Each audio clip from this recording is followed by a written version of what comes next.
Really what got me excited was the fact that what currently exists versus what didn't exist in the past.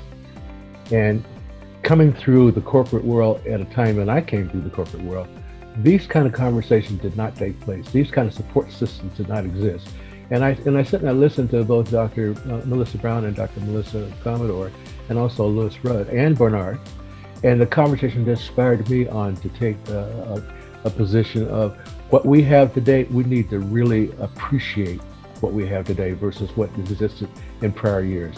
When I came through the corporate world and entered the corporate world back in the late 60s, we didn't have these kind of support systems. And a lot of those things that Dr. Melissa Commodore went through, we didn't have anybody to have this, be able to sit back and have those kind of conversations or to act as mentors for us.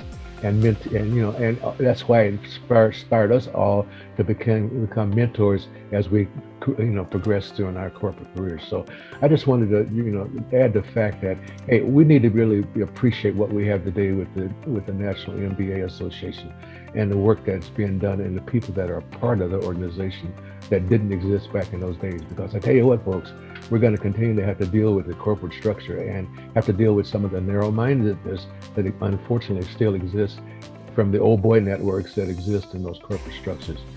Some of the things that really hit me real hard, and I'm going to teach a class on the 11th at Western Washington University to a bunch of teachers in the teacher prep program that revolve around cultural competency and DEI.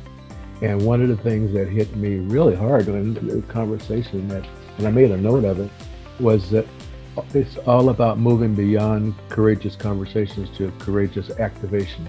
And that is so true with everything we need to do. And when we talk about cultural competency and DEI, we have to move beyond the conversation, courageous conversation revolving around that, and focus on courageous activation and how it impacts the people that we're going to have influence on their lives as we continue to move forward. So I just wanted to join the conversation and say, hey, all this conversation that we're having is right on. Dr. Melissa Commodore, be assured that there are people out there who are in your corner and supporting you. And there are people like you that, and like all of us that exist in the current corporate world. And we have to be there for them as mentors.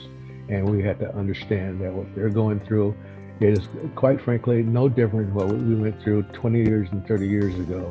But we have a system and we have an organization in place now to help us travel through those waves and those waters and everything else, and be successful as we continue to move forward.